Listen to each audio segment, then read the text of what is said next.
مولانا ظفر احمد عثمانی ایسے دور میں ہندوستان سے حج کرنے کے لیے حجاز مقدس گئے تھے جب لوگ بحری جہازوں میں سفر کر کے حج کا فریضہ ادا کرنے جاتے تھے۔ واپسی پر انہوں نے یہ واقعہ قلم بند کیا۔ فرماتے ہیں کہ میں ساری عمر کسی محفل میں ایسا لاجواب نہیں ہوا سوائے ایک موقع پر جب ہم حج کرنے کے دوران مدینہ طیبہ گئے تو اس وقت مسجد نبوی سے ملحقہ اپنا خیمہ لگایا اور وہاں رہائش رکھی اور ادھر سے ہی مسجد نبوی میں آ جاتے۔ چونکہ شدید گرمی کا موسم تھا جب ہم تمام حاجی اکٹھے ہو کر شام کا کھانا کھاتے تو اس وقت وہاں سے گرم موسم کی وجہ سے تربوز خرید لیتے اور کھانے کے بعد اسے کھاتے اور اس کے چھلکے باہر پھینک دیتے۔ اس دوران ہم نے کیا دیکھا کہ ایک 7-8 سالہ بچہ آتا اور چھلکوں کے ڈھیر میں سے چھلکے اٹھاتا، جو ہلکی سرخی مائل گری رہ جاتی اسے کھرید کر کھا لیتا۔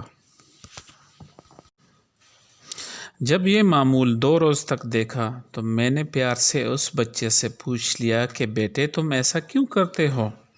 تو بچے نے کہا میں ایک یتیم بچہ ہوں، میرے والد فوت ہو چکے ہیں، میری والدہ نے عقد ثانی کر لیا ہے، گھر میں غربت اور فاقے ہیں، میں مدینہ کا بچہ ہوں اور میزبان ہونے کی حیثیت سے مہمانوں سے مانگتے شرم آتی ہے، لہٰذا میں اس بچی کچی گیری سے پیٹ بھر لیتا ہوں۔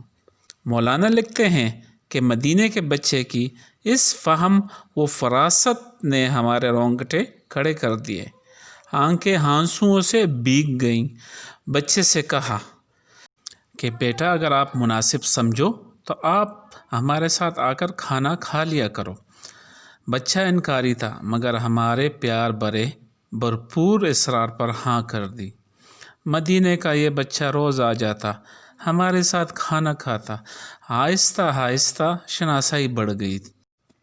بچے سے انس و محبت پروان چڑھا تو میں نے بچے کو پیشکش کر دی کہ بیٹا آپ میرے ساتھ ہندوستان آ جاؤ، میں وہاں آپ کو درس میں رکھ کر پڑھاؤں گا، کالج اور یونیورسٹی کی سطح تک آپ کی تعلیم کا بندوبست کروں گا۔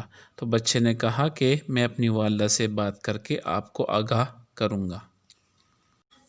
جب ہماری واپسی کا وقت آ گیا تو وہ بچہ اپنی والدہ سے اجازت لے کر سامان سفر باندھ کر آ گیا۔ ہمیں بڑی خوشی ہوئی، بچے کو ساتھ لیا۔ بچہ قافلے کے ہمراہ چل رہا تھا تو دوران سفر میرے ساتھ محو گفتگو تھا۔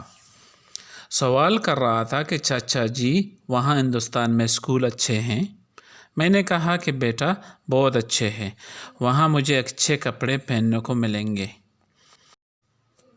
میں نے کہا کہ ہاں بیٹا۔ اس نے پوچھا کہ مجھے وہاں فٹ بال کھیلنے کے گراؤنڈ میسر آئیں گے؟ جی ہاں بیٹا، ہندوستان میں فٹ بال کھیلا جاتا ہے۔ بچے نے کہا کہ مجھے وہاں طرح طرح کے معیاری کھانے اور اچھی رہائش ملے گی؟ میں نے کہا کہ کیوں نہیں بیٹا، یہ سب سہولتیں آپ کو ملیں گی۔ اس دوران چلتے چلتے سامنے گنبد خضرا نظر آ گیا۔ بچے کی نظر پڑی تو سوال کر دیا کہ چاچا جی یہ سامنے والا گنبد بھی وہاں ملے گا؟ میرے پاؤں سے زمین نکل گئی۔ بچے کے اس سوال نے مجھے لاجواب کر دیا اور میں نے تڑپ کر کہا کہ بیٹا اگر یہ گنبد وہاں مل جاتا تو مجھے یہاں آنے کی کیا ضرورت تھی؟ بچے نے میرا جواب سنا تو اپنا ہاتھ چھڑایا اور کہا چاچا جی مفلسی، بے بسی اور یتیمی قبول ہے مگر سرکار مدینہ کا دامن چھوڑنا کسی صورت کا گوارا نہیں، میں مدینہ کو نہیں چھوڑ سکتا۔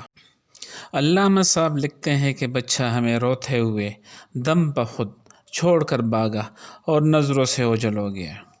علامہ صاحب باقی ماندہ زندگی یہ واقعہ لوگوں کو سنا کر روتے رہے۔ آئیے مل کر ہم حضور صلی اللہ علیہ وسلم پر ایک دفعہ درود بھیجتے ہیں۔ اللہم صلی علی محمد وعلی آل محمد وعلى آل محمد كما صليت على إبراهيم وعلى آل إبراهيم إنك حميد مجيد اللهم بارك على محمد وعلى آل محمد كما باركت على إبراهيم وعلى آل إبراهيم إنك حميد مجيد